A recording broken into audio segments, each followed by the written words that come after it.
Just take a look at this piece of footage. We need a medical certificate if you guys aren't wearing a mask. I actually don't need a medical certificate if you refer to the DH. Me? No, I'm allowed to do this. And you're discriminating against me. We're all just trying to all be in this together. We all All in what together? I actually don't. And you're not authorised by the Australian government to even question me about it. It's a condition of entry of our store as then that's discrimination, and I can have you sued personally for discriminating against me as a woman. I'm going to continue going in here and getting what I need because it is unlawful for you to do that. No worries, if that's what you feel as though you have to do. As I said, it's a condition of entry, so we'll be having this conversation every time you walk into here. Oh, and I'm fine with that, and I'll be recording it every time. Well, there she is. Shameful. And she's been called Karen from Bunnings because she's referred to as an archetypical middle-aged Aussie woman who complains about everything. Now, she refused to wear a mask at Bunnings in Victoria despite warnings from Victorian Premier Daniel Andrews that people would be fined $200 if they did not wear a mask. The latest is that she has been fined. Now, this woman claimed that wearing a mask was discriminatory because she was a woman and it was unlawful.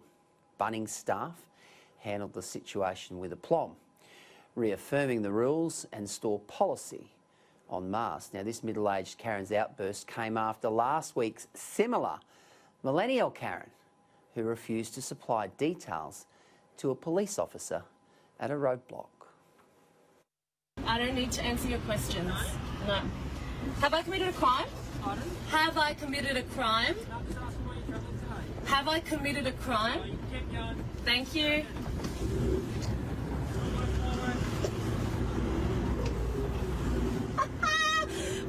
Yes!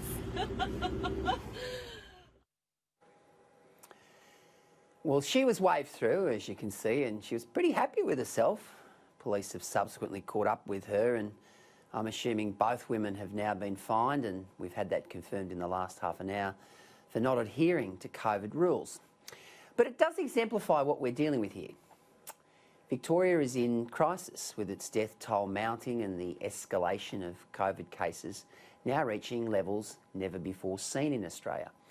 Now, as most people bunker down for a second lockdown in as many months in Victoria, you've got these idiots, and I say that advisedly, they are idiots, trying to preach about human rights and whether the police have a sovereign authority to ask questions about their bona fides. I'm not sure what you can do with these people. They're clearly addicted to the drama, but do they realise how stupid they actually look? I mean, these people have been shamed nationally for simply being idiots. Imagine that on your business card. Karen from Bunnings, idiot.